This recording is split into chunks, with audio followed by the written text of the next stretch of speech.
Hello my dear friend, good morning. Welcome to GK GS study channel with Ankita Mishra. और ये class Bihar exam के लिए है फ्रेंड। आप बिहार का जो भी एग्ज़ाम दे रहे हैं, वैसे तो सभी के लिए महत्वपूर्ण है, क्योंकि ज्योग्राफी पर देख रहे हैं अभी, ज्योग्राफी का पार्ट तो सभी के लिए हेल्पफुल होगा, लेकिन बिहार एग्ज़ाम के लिए ये खास है। चाहे बीपीएससी टीआरई 3.0 हो, या फिर बीपीएससी एसटेट पेपर 1 एंड 2, या फिर कोई भी एग्ज़ाम हो जहाँ पे जीके जीएस पूछा जाता है, तो सभी का स्वागत है, आगे भी रहेगा। तो हमारे जो भी मित्र चैनल पर पहली बार हैं, चैनल को सब्सक्राइब जरूर करें, लाइक शेयर करें, कमेंट करें। तो 155 नंबर पेज हमने देखा था फ्रेंड, आज हम देखते हैं 156 नंबर पेज से। तो 24 नंबर का क्वेश्चन है, यह सत्य होगा कि भारत को परिभाषित किया जाए एक खाद्य की कमी वाली अर्थव्यवस्था के रूप में, एक श्रम आधिक्य वाली अर्थव्यवस्था के रूप में, एक व्यापार आधिक्य अर्थव्यवस्था के रूप में, एक पूंजी आधिक्य वाली अर्थव्यवस्था के रूप में।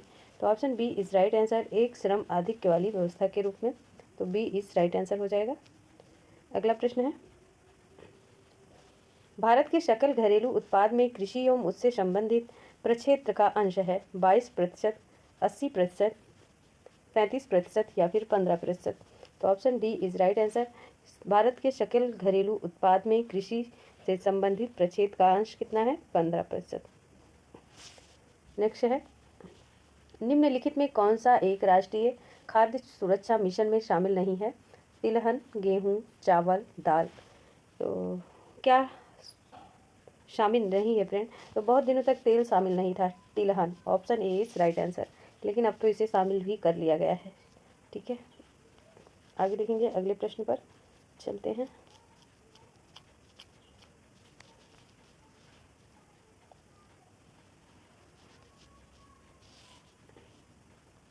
अगला प्रश्न है, भारत में खाद्य प्रबंधन का निम्न में से कौन सा एक उद्देश्य नहीं है? खाद्यान्नों का वितरण, खाद्यान्नों की खरीद, खाद्यान्नों के बफर स्टॉक का रख रखाव, या फिर खाद्यान्नों का निर्यात। उपर्युक्त में से कोई नहीं, या फिर एक से अधिक। तो option D is right answer, खाद्यान्नों का निर्यात। नेक्स्ट प्रश्न है, अब जहाँ पे आपको लगता है डिस्क्राइबेशन जरूरी है, वहाँ पे करती हूँ फ्रेंड। ठीक है, जहाँ पे हमें लगता है कि यहाँ पे आपको ज़रूरत है। किस वर्ष कृषि और संबद्ध क्षेत्रों की वार्षिक औसत वृद्धि दर स्थिर मूल्यों पर नकारात्मक हो गई थी? तो 2002 से 3, 2003 से 2004, 2005 से 2006 या फिर 6 से 7। तो option A is right answer, 2002 से 3। अगला प्रश्न है, भारत के केंद्रीय बजट में संस्थागत कृषि शाख का प्रभाव बढ़ाने के लिए 2020 से 21 के लिए क्या शाख लक्ष्य रखा गया है? 10 करोड़ रुपए, लाख करोड़ रुपए, 13.5 लाख करोड़ रुपए, 15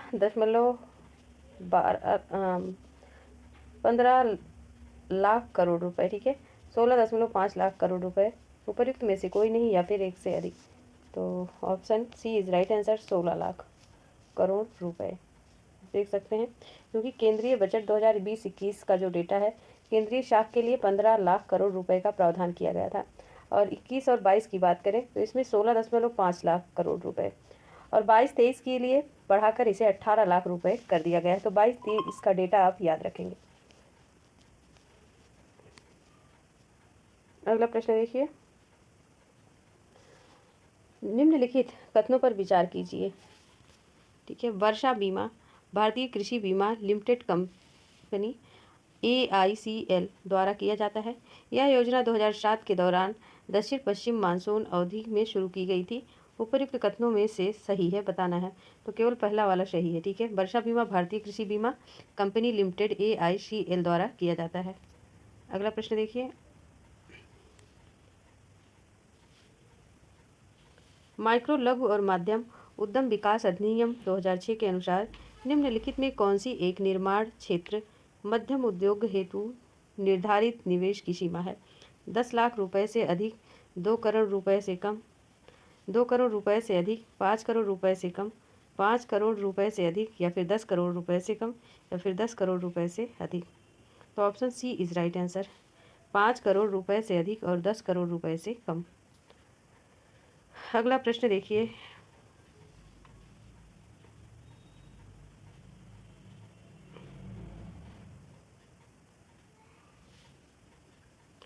हाल में केंद्रीय बजट एफएम ने बीमा क्षेत्र में प्रत्यक्ष विदेशी निवेश एफडीआई की सीमा को वर्तमान से बढ़ाकर कर दिया है 50%, 62%, 74% या फिर 100%। तो फ्रेंड 74% कर दिया गया है। ठीक है, हाल में केंद्रीय बजट एफएम ने बीमा क्षेत्र में प्रत्यक्ष विदेशी निवेश जो एफडी करते हैं आप लोग, ठीक है, उनकी सीमा को बढ़ाकर कितना कर दिया? 74%।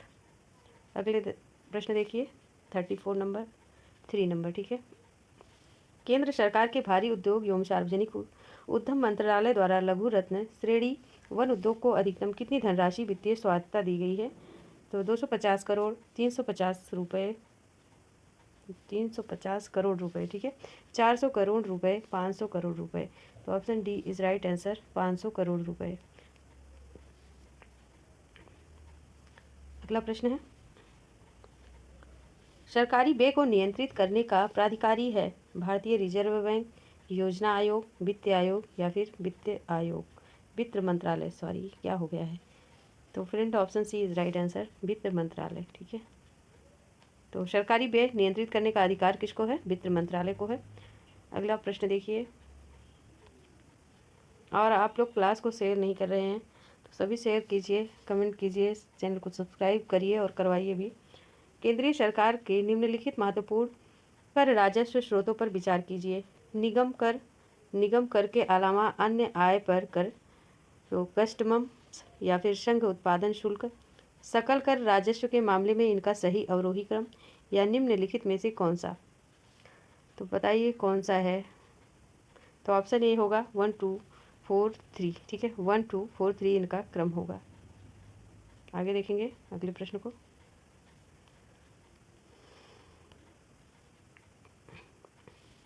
अगला प्रश्न है, भारत सरकार की आय का सबसे बड़ा स्रोत है रेलवे, उत्पाद कर, बिक्री कर या फिर प्रत्यक्ष कर। तो option D is right answer, प्रत्यक्ष कर।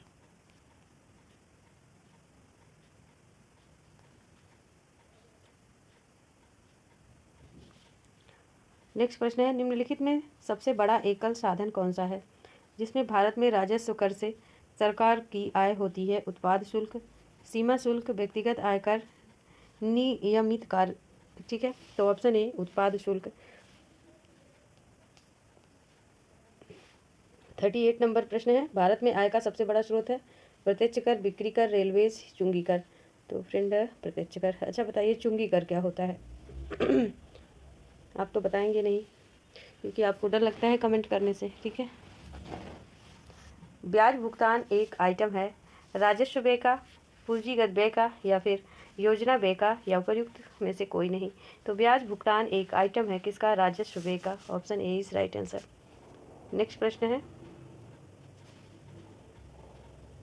राजकोषीय घाटा है कुल व्यय, कुल प्राप्तियां, राजस्व व्यय, राजस्व प्राप्तियां, पूंजीगत व्यय, पूंजीगत प्राप्तियां, बाजार ऋण, बजटीय घाटे का योग या फिर सरकार का बाजार ऋण तथा दायित्व। तो option D is right answer, बजटीय घाटे का योग और सरकार का बाजार ऋण तथा दायित्व। अगला प्रश्न है,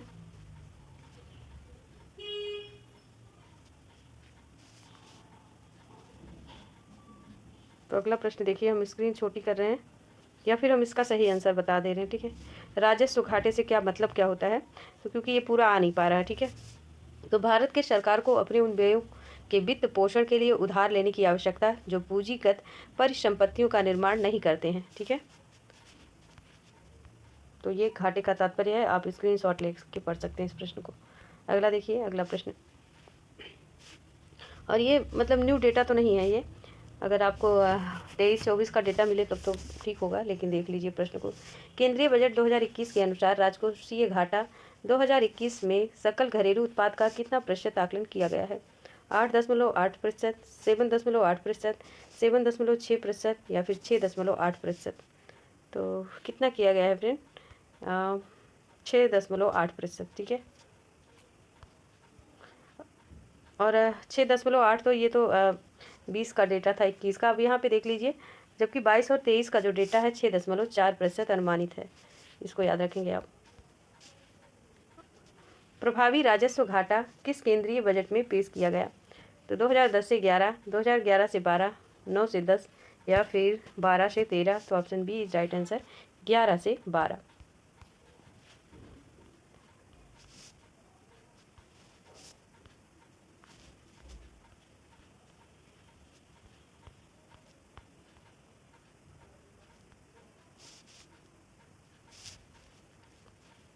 संशोधित मूल्य वर्धित कर का संबंध है बिक्री कर, धन कर, आय कर या फिर उत्पाद कर।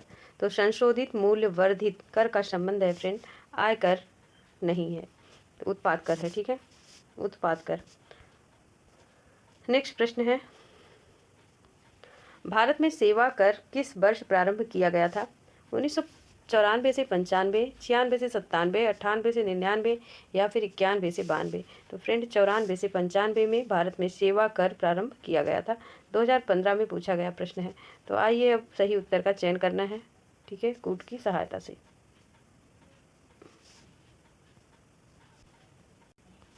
प्रश्न है फ्रेंड, राष्ट्रीय कृषि नीति 2004, समुद्रीय मत्स्य नीति 1978, नवीन विदेशी व्यापार नीति 2000 या फिर 7वां वित्त आयोग 2014। तो कौन सा ऑप्शन करेक्ट होगा? तो सबसे पहले देखेंगे राष्ट्रीय कृषि नीति। राष्ट्रीय कृषि नीति किस में आई थी? तो ये 2000 में आई थी। ठीक है, 2000 में आई थी। एक सेकेंड, तो राष्ट्रीय कृषि नीति 2000 में, तो 1 का 3 हो गया। समुद्रीय मत्स्य नीति कब आई थी? तो ये 2004 में आई थी। ठीक है, तो 2 का 1 हो गया। और नवीन विदेशी व्यापार नीति कब आई थी? तो नवीन विदेशी व्यापार नीति 2014 में आई थी, तो 3 का 4 हो गया। और 7वां वित्त आयोग कब लागू हुआ था फ्रेंड? तो 1978 में लागू हुआ था। ठीक है, तो इस हिसाब से 2 होगा, 3142। तो 3142 तो इन तीनों में नहीं है, तो ऑप्शन डी राइट होगा। ठीक है, तो आइए देखते हैं 3142 है क्या। तो बिल्कुल 3142 है। तो आप देख सकते हैं राष्ट्रीय कृषि नीति 2000 में, ठीक है, समुद्री मत्स्य नीति 2004, नवीन विदेशी व्यापार नीति 2014, 7वां वित्तीय आयोग 1978। और अगला प्रश्न देखते हैं।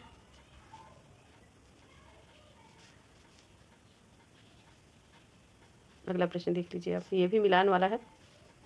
चलिए, open general licence. Open general licence ये तो विदेशी व्यापार है। ठीक है, और ट्राइजेम क्या है? तो ये क्या है फ्रेंड? मुद्रास्फीति है। थोक मूल्य सूचकांक ये ऋण नियंत्रण है। और नकदी रिजर्व अनुपात रोजगार है। तो आइए हम देख लेते हैं। ठीक है, तो 2431 किस ऑप्शन में है? ये तो गलत हो गया, ये तो गलत हो गया प्रश्न। चलिए फिर से सॉल्व करते हैं इसको, फिर से सॉल्व करते हैं। देखिए, ओपन जनरल लाइसेंस, अच्छा यही गलत हो गया था। अच्छा बाकी तो सही था।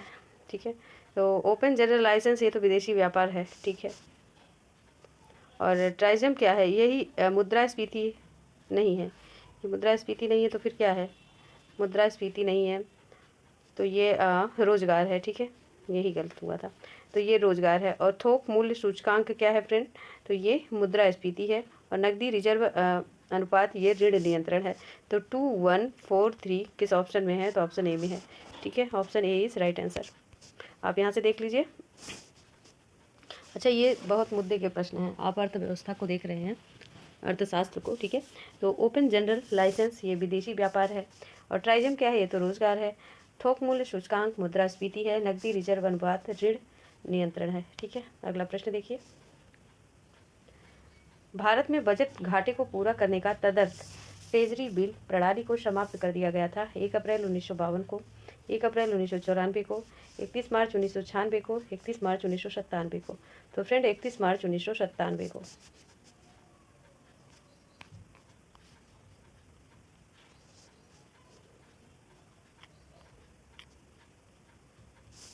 और अगला प्रश्न है 49 नंबर। भारत में मध्य अर्धशतक मतलब मिड फिट फाइट्स में अपनाए गए महालनोबिस प्लान मॉडल का उद्देश्य था। तो मजबूत रक्षा उद्योग आधार बनाना, भारी उद्योगों की स्थापना करना जो पूंजी सघन थे, अर्थव्यवस्था में मुद्रास्फीति को रोकना, या कम समय के अंदर बेरोजगारी को हटाना। तो बताइए क्या था? मध्य अर्धशतक क्या था? तो फ्रेंड ये भारी उद्योगों की स्थापना करना और पूंजी में जो सघन थे। ठीक है, इनका काम था भारी उद्योगों की स्थापना कराना जो पूंजी में सघन थे। सघन का मतलब क्या होता है? सघन का मतलब दूर दूर थे। ठीक है, आगे देखिए 50 नंबर क्वेश्चन को। संविधान के अनुच्छेद 113 के अनुसार भारतीय बजट में कितनी अनुदान की मांगें संसद में पेश की जाती हैं? 98, 96, 104 या फिर 109।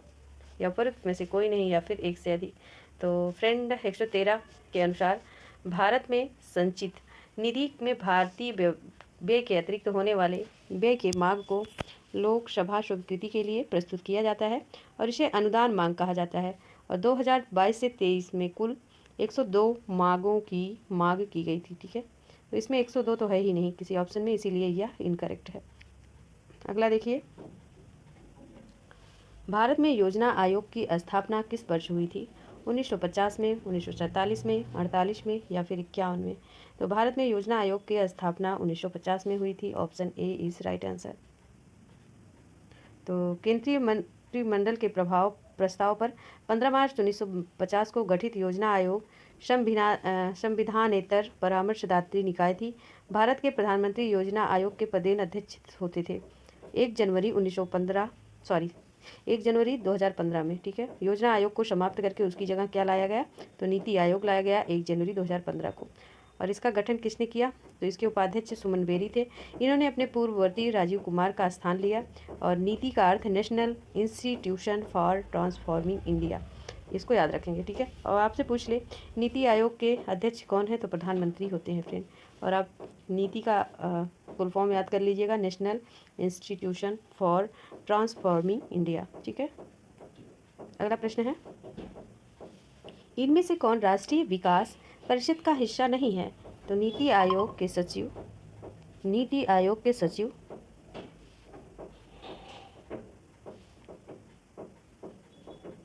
या फिर योजना और कार्यक्रम क्रियान्वयन मंत्रालय के सचिव, नीति आयोग के उपाध्यक्ष या भारत के वित्त आयोग के अध्यक्ष, उपर्युक्त में से कोई नहीं या फिर एक से अधिक। तो फ्रेंड ऑप्शन ई राइट होगा।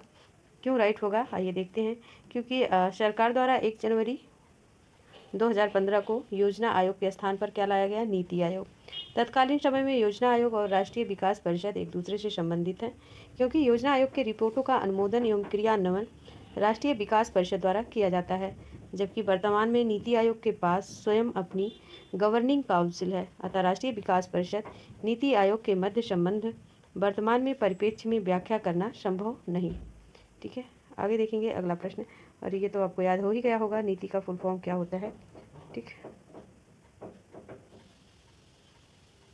तो देखिए नीति का फुल फॉर्म बताना है फ्रेंड। नीति का फुल फॉर्म है national institution for transforming India, मतलब राष्ट्रीय भारत परिवर्तन संस्थान। Option B is right answer. ये आसपास तो पता नहीं क्या होता है, खटर पटर। चलिए अगला देखिए, समुदाय विकास कार्यक्रम का क्या उद्देश्य है? शैक्षणिक सुविधाएं सुलभ कराना, जीवन स्तर को बेहतर बनाना, राजनीति प्रशिक्षण या फिर योजना बनाने में गांवों की सहायता करना, या उपयुक्त में से कोई नहीं या फिर एक से अधिक। तो इसका भी आंसर ऑप्शन ही होगा फ्रेंड। ठीक है, तो इस समुदाय विकास कार्यक्रम का उद्देश्य जो होता है वो प्रायोगिक स्तर पर 2 अक्टूबर 1992 में शुरू किया गया था। देश में कृषि कार्यक्रम और संचार प्रणाली में सुधार के साथ साथ ग्रामीण स्वास्थ्य, सुरक्षा, शिक्षा, पर्याप्त वृद्धि उद्देश्य सामुदायिक विकास कार्यक्रम लागू किया गया। पहली पंचवर्षीय योजना में केवल 248 ब्लॉकों में लागू किया गया था, और जिस वर्ष 1964 तक चरणबद्ध रूप से पूरे देशों में लागू किया गया। तो पहली जो लागू किया गया था तो 1952 में, लेकिन कितने ब्लॉकों में लागू किया गया था? तो 248। अगर पूछा जाए किस सन में यह चरणबद्ध रूप से लागू किया गया, तो 1964 में। ठीक है,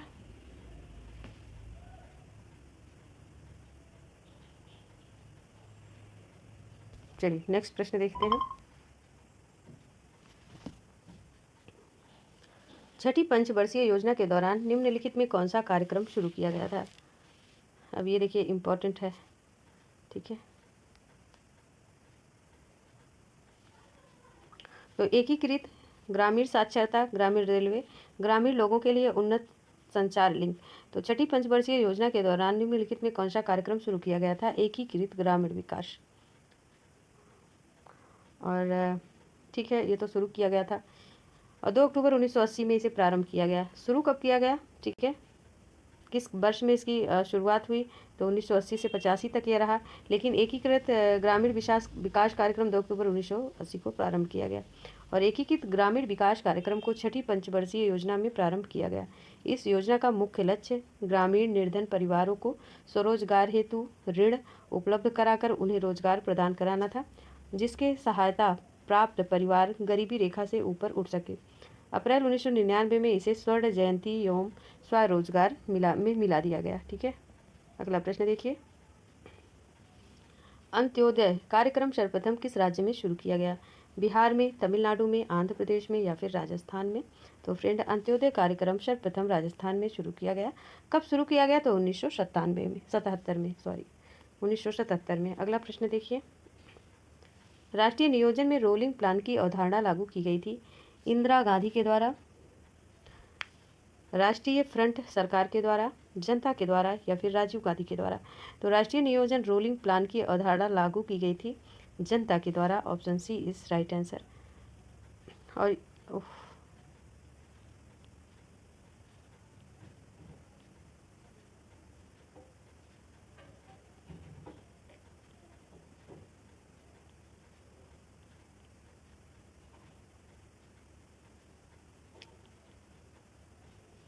चलिए, यही प्रश्न था ना। तो किसके द्वारा लागू की गई थी? तो ये जनता के द्वारा लागू की गई थी। ये गुरनार मिर्डल ने अपनी पुस्तक Indian economic its border setting में रोलिंग प्लान को विकासशील देशों के लिए अनुशंसित किया था और इसे जनता पार्टी सरकार 1978 से 80 द्वारा लागू किया गया था। ठीक है, अगला प्रश्न देखिए। अगला प्रश्न है चल योजना। चल योजना के बारे में विचार करना है। तो चल योजना के बारे में सबसे पहले आप जान ही लीजिए। ये सारे स्टेटमेंट सही है, तो जान लीजिए। चल योजना क्या है? चालू वर्ष के लिए एक योजना जिससे वार्षिक बजट में शामिल किया जाता है या होता है। एक योजना जो 3, 4 या 5 वर्षों के लिए निर्धारित होती है। यह अर्थव्यवस्था की आवश्यकता अनुसार प्रतिवर्ष संशोधित होती है या 10-15 वर्षों के लिए एक सापेक्ष योजना। उपयुक्त में से सही बताना है। तो ये सारे ऑप्शन सही हैं। ठीक है, अगला प्रश्न देखिए। भारत में योजना अवकाश की अवधि थी 1962 से 65, 66 से 69, 69 से 72 या फिर 1972 से 1975। तो फ्रेंड, 1966 से 1969। तो देख लेते हैं। तीसरी पंचवर्षीय योजना की समाप्ति कब हुई थी? 31 मार्च 1966 को हुई थी। उसके बाद चौथी पंचवर्षीय योजना 1 अप्रैल 1969 को क्या हुआ? प्रारंभ हुआ था। और इस अवधि में अर्थात 1 अप्रैल 1966 से 31 मार्च 1969 तक कोई भी पंचवर्षीय योजना अस्तित्व में नहीं रही। अतः 1966 से 69 को ही भारतीय आयोजना के इतिहास में योजना आयोग कहा जाता है। ठीक है, 1966 से 69। Option B is right answer.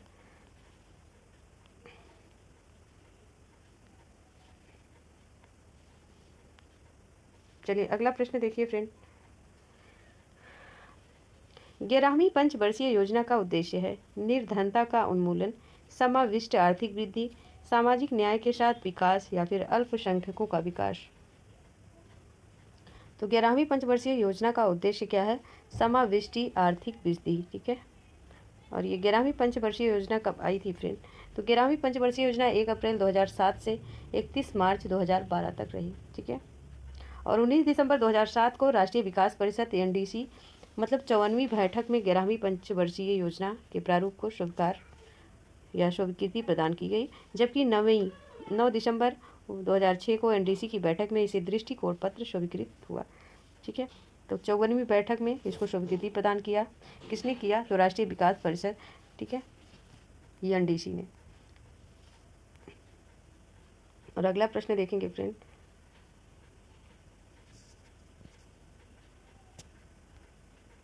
तो चलिए मिलान कर लेते हैं, बहुत ज़्यादा बड़ा नहीं करते, नहीं तो ये फट जाएगा। ठीक है, तो 1955 में क्या है? तो 1955 में फ्रेंड औद्योगिक और वित्तीय 1964 में क्या है? तो 1964 में भारतीय औद्योगिक विकास बैंक। 1982 में क्या है? भारतीय निर्यात आयात बैंक। 1987 में क्या है? तो 87 में भारतीय औद्योगिक ऋण और निवेश निगम है।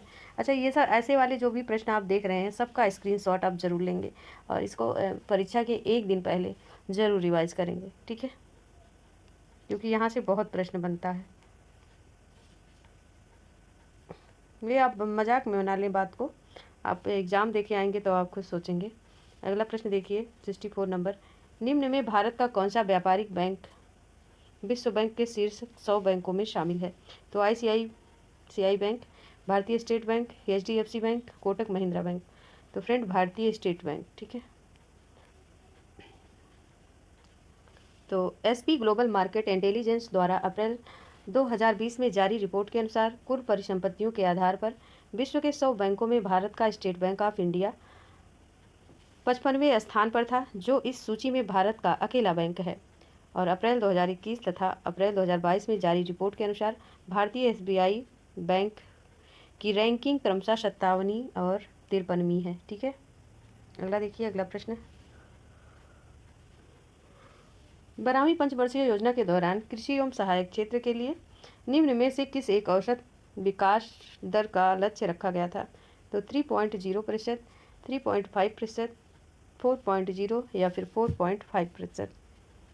तो 4.0%, ठीक है, 4.0%।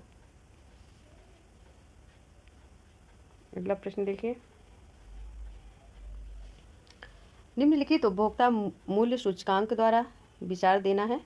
तो औद्योगिक श्रमिकों के लिए उपभोक्ता मूल्य सूचकांक, कृषि श्रमिकों के लिए उपभोक्ता मूल्य सूचकांक, ग्रामीण श्रमिकों के लिए उपभोक्ता मूल्य सूचकांक और शहरी गैर कर्मचारियों के लिए उपभोक्ता मूल्य सूचकांक। तो फ्रेंड इसमें ऑप्शन केवल 4 सही है, ठीक है। शहरी गैर श्रम कर्मचारियों के लिए उपभोक्ता मूल्य सूचकांक। उपभोक्ता मूल्य सूचकांक का अगर पूछ ले तात्पर्य क्या है, तो उपभोक्ता मूल्य सूचकांक का तात्पर्य है शहरी गैर श्रम कर्मचारियों के लिए उपभोक्ता मूल्य सूचकांक, ठीक है। आगे देखेंगे अगले प्रश्न को।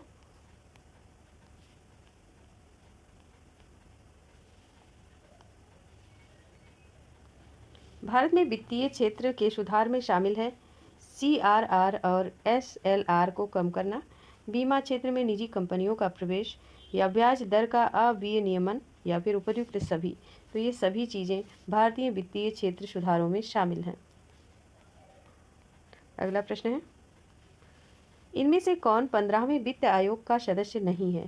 तो अशोक कुमार लाहिड़ी, सुदीप्तो मुंडेले, रमेश चंद्र या फिर अजय नारायण झा। तो option B is right answer, Sudipto Mundele. अगला प्रश्न देखिए। यदि भारतीय रिजर्व बैंक के द्वारा नकद कोष अनुपात में कमी की जाती है तो इसका साख सृजन पर प्रभाव होगा, वृद्धि होगी कि कमी होगी, कोई प्रभाव नहीं पड़ेगा या फिर कोई अन्य। तो फ्रेंड वृद्धि होगी, ठीक है। इसका सृजन का प्रभाव, अरे जब कोई चीज़ सृजित होगा, सृजन होगा, नए तरीके से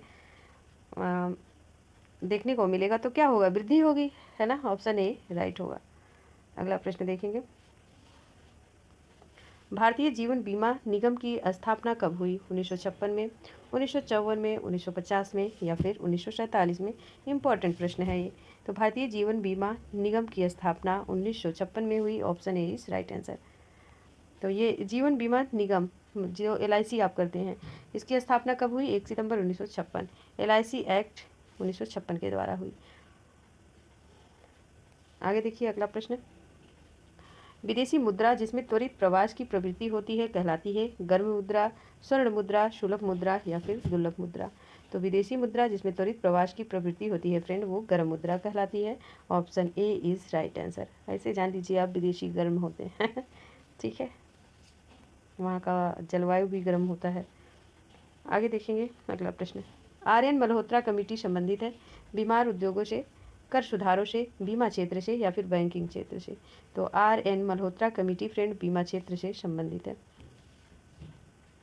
तो देखिए RN मल्होत्रा समिति की रिपोर्ट कब जारी हुई थी? तो ये 7 जनवरी 1994 की प्रमुख रिपोर्ट के अनुसार IRDA अधिनियम 1999 में पारित किया गया। रिपोर्ट में बीमा क्षेत्र के लिए स्वतंत्र नियामक प्राधिकरण की स्थापना की सिफारिश की गई और यह सिफारिश कब हुई? तो अप्रैल 2000 में IRDA एक सर्वाधिक निकाय के रूप में सामने आया। और IRDA का लक्ष्य बीमा धारकों के हित की क्या है? रक्षा करना है, बीमा उद्योग में क्रमबद्ध विनियमन और संवर्धन तथा संबंधित आकस्मिक मामलों पर कार्य करना है। अगला प्रश्न देखिए। और अगला ये प्रश्न तो बहुत इंपॉर्टेंट है, तो कुछ प्रश्न इधर रह गए इस पेज में, कुछ उधर, तो इसका हम आंसर दिखा दे रहे हैं आपको क्योंकि इसको सॉल्व करने में कठिनाई है। तो देखिए आप, सरकारिया आयोग, सरकारिया आयोग किस में आता है? ये केंद्र और राज्य से संबंधित है। श्री रंगराजन समिति किससे थी? तो ये गरीबी माप की कार्य प्रणाली की समीक्षा करने हेतु। और हम आपसे बता रहे हैं जो इस टाइप का प्रश्न है इसको आप जरूर स्क्रीनशॉट लिया कीजिए, ठीक है, अगर आपके पास बुक नहीं है तो। और पारेख समिति ये इंफ्रास्ट्रक्चर फाइनेंसिंग से है। नरसिम्हम समिति ये बैंक क्षेत्र से है, ठीक है। तो चलिए अगला प्रश्न देखिए आप। अगला प्रश्न है, इस पर भी विचार करना है आपको प्रश्न पर। बैंक दर वह दर है जो भारतीय रिजर्व बैंक अपने ग्राहकों से उनके अल्पकालिक उधार पर लेता है। रेपो दर वह ब्याज दर है जो भारतीय रिजर्व बैंक अपने ग्राहकों से उनके दीर्घकालिक उधार को लेता है। तो फ्रेंड दोनों बातें एकदम परफेक्ट हैं, ठीक है, क्योंकि बैंक तो बिल्कुल वह दर है जो भारतीय रिजर्व बैंक अपने ग्राहकों से उनसे अल्पकालिक के उधार के पर लेता है, ठीक है।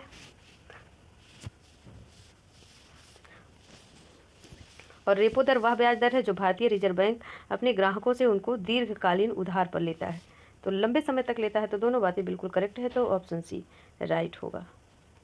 आगे देखिए अगला प्रश्न, 1 रुपये के नोट पर किसका हस्ताक्षर होता है? वेरी वेरी इंपॉर्टेंट है। तो ये वित्त मंत्रालय के सचिव का, भारतीय गवर्नर, भारतीय रिजर्व बैंक का, या फिर वित्त मंत्री का, या फिर इनमें से किसी का नहीं। तो फ्रेंड 1 रुपये के नोट पर किसका हस्ताक्षर होता है? तो ये वित्त मंत्रालय के सचिव का होता है। Option A is right answer. अगला प्रश्न देखिए, अगला प्रश्न भी कूट वाला है। देखिए, निम्नलिखित में योजना बताना है आपको, विचार करना है कौन सा पहले आया, कालक्रम अनुसार बताना है। तो EAS या ट्रेजम जेरी या RLEGP, ठीक है। तो पहले फ्रेंड ट्राइजम आया है, पहले कौन आया? ट्राइजम। उसके बाद आया है आपका RLEGP, तो 2 और 4, ठीक है। और इसके बाद आया है आपका JRY, ठीक है, JRY। और इसके बाद आपका आता है 1 EAS। तो 2 4 3 1 ऑप्शन में 2 4 1 3 ये तो नहीं, ठीक है। तो ये दोनों तो ऐसे नहीं है, तो ऑप्शन डी ही बच रहा है, ठीक है। ऑप्शन डी 2 4 3 1, ठीक है। आगे देखेंगे अगला प्रश्न।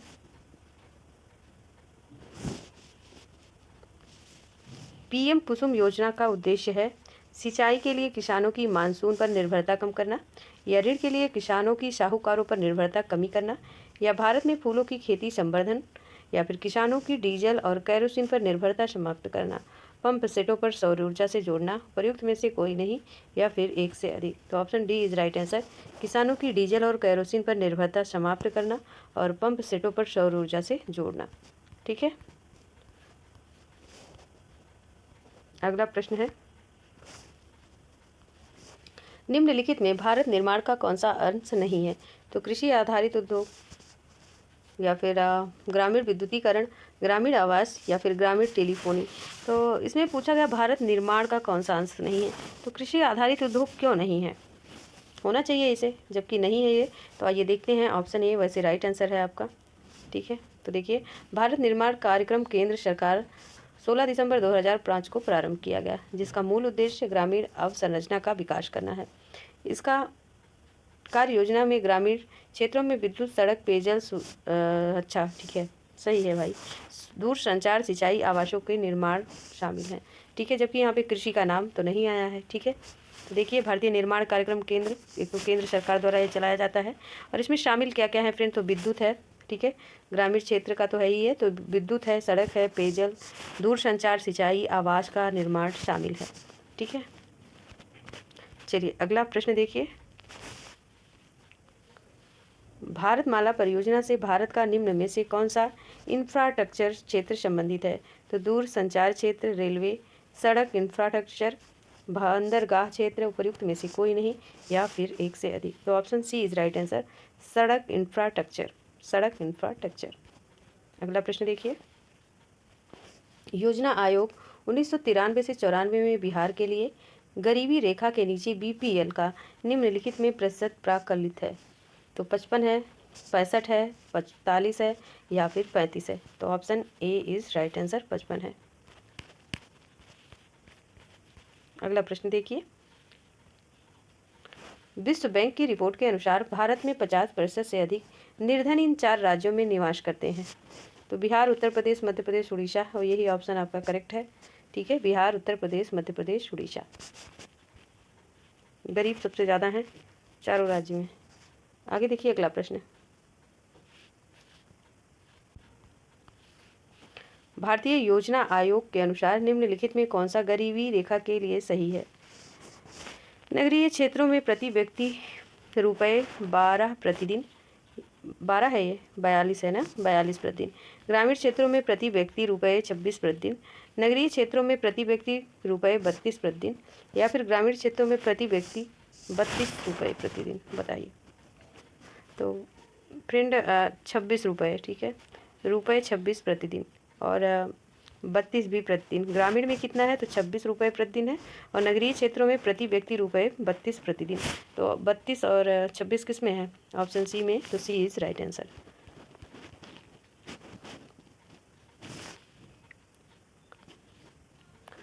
भारत अधिकतम विदेशी मुद्रा किसके निर्यात से कमाता है? लोहा, चाय, कपड़ा, रबड़। तो फ्रेंड कपड़ा, ठीक है, ऑप्शन सी।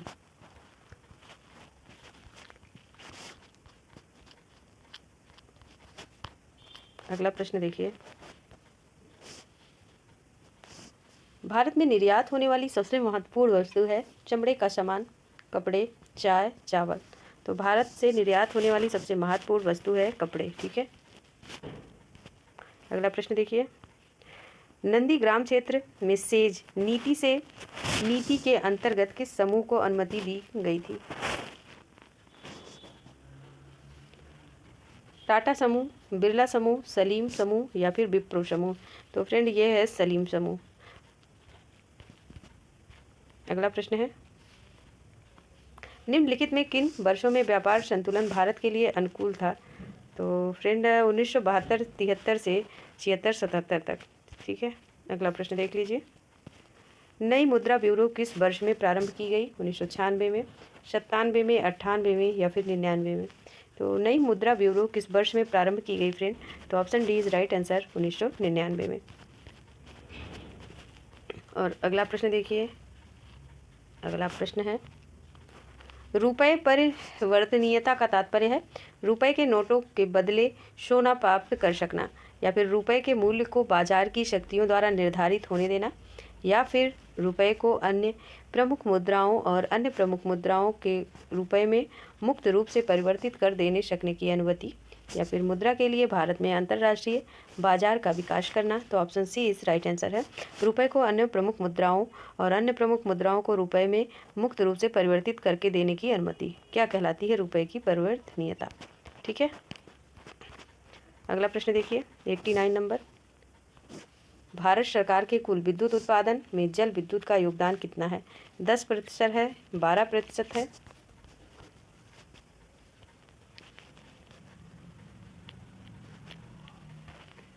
या 20% है, या फिर 22।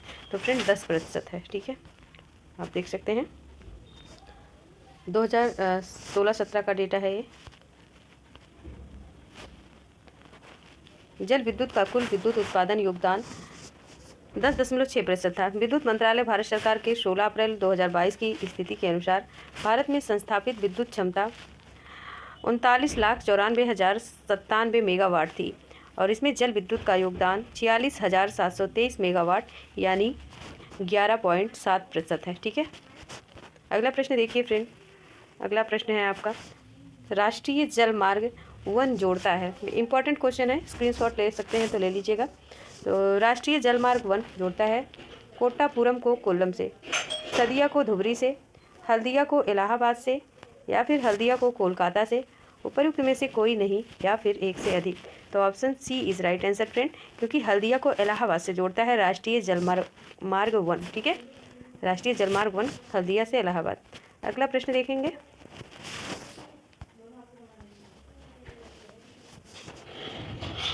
चलिए अगला प्रश्न देखिए।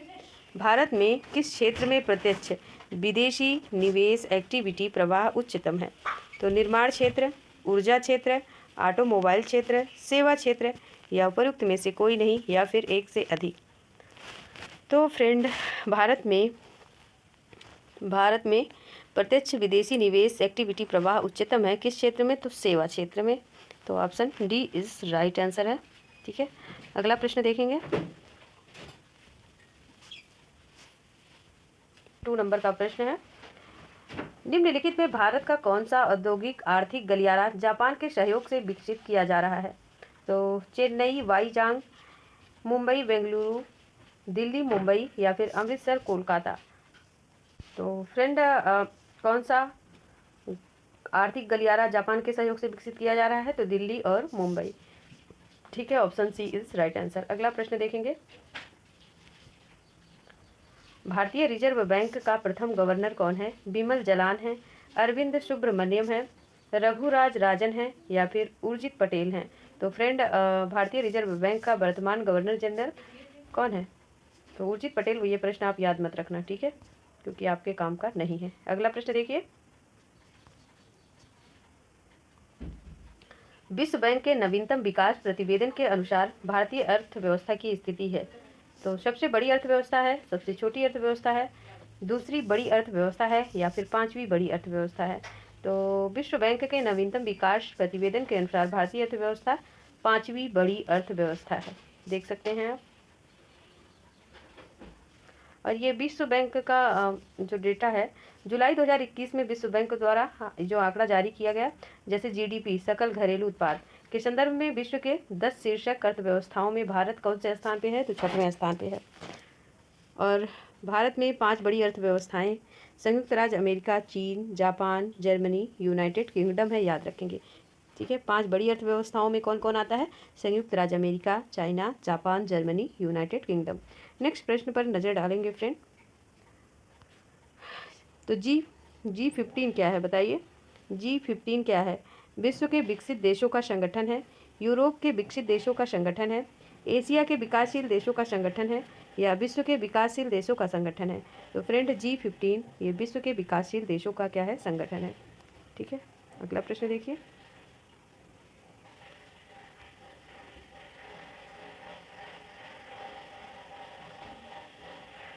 अगला प्रश्न है, इन देशों में कौन सा एक देश जो G20 तो अभी जल्दी में हुआ आपका, G8 समूह का सदस्य नहीं है? ठीक है, फ्रांस, इटली, स्पेन या फिर जर्मनी। 2008 का प्रश्न है, काफ़ी ओल्ड है। ठीक है, तो स्पेन नहीं था friend, option C is right answer.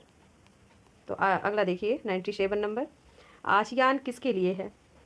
तो academic of south east Asian nation, association of south east African nation, association of south east Asian nation या उपरोक्त में से कोई नहीं। तो option C is right answer, association of south east Asian nation. ठीक है, अगला प्रश्न देखिए, भारतीय विकास फोरम IDF पहले जाना जाता था भारत सहायता क्लब, भारत सहायता बैंक, विश्व बैंक, इनमें से कोई नहीं। तो option A is right answer, Bharat सहायता क्लब के नाम से भारतीय विकास फोरम यानी IDF पहले जाना जाता था। अगला प्रश्न देखिए, भारतीय विकास फोरम, अच्छा ये हो गया भारतीय सहायता क्लब। ठीक है, ये हो गया। अगला देखिए 99 नंबर, वर्तमान में बिहार में संपत्ति का मुख्य स्रोत क्या है? उद्योग, कृषि, प्राकृतिक संसाधन या फिर खनिज संपदा?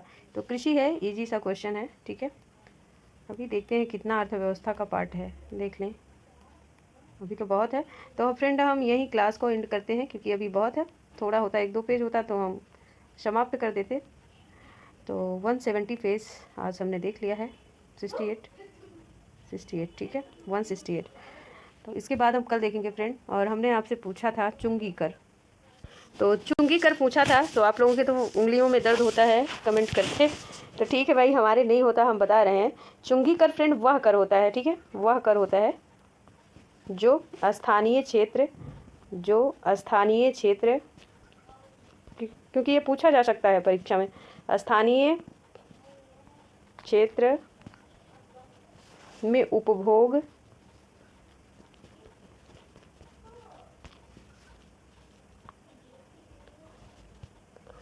के उपभोग करने के लिए क्रय विक्रय। ठीक है, मतलब क्रय विक्रय का मतलब बेचने या खरीदने। तो आप याद रखेंगे, क्रय विक्रय होने वाली वस्तुओं पर लगाया जाता है। ठीक है, तो इसी को चुंगी कर कहते हैं, जो स्थानीय क्षेत्र में उपभोग करने के लिए, बिक्री करने के लिए जो कर लगाया जाता है उसे क्या कहते हैं? उसे क्या कहते हैं, चुंगी कर कहते हैं। ठीक है, मान लीजिए आपसे परीक्षा में बन ही गया।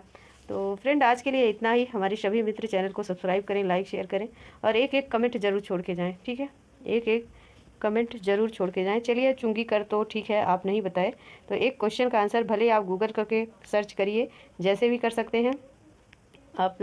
इस क्वेश्चन का आंसर बताइए, प्रत्यक्ष कर किसे कहते हैं, आप ज़रूर बताएंगे। चलिए फ्रेंड आज के लिए इतना ही। Thanks for watching this channel. मिलते हैं नेक्स्ट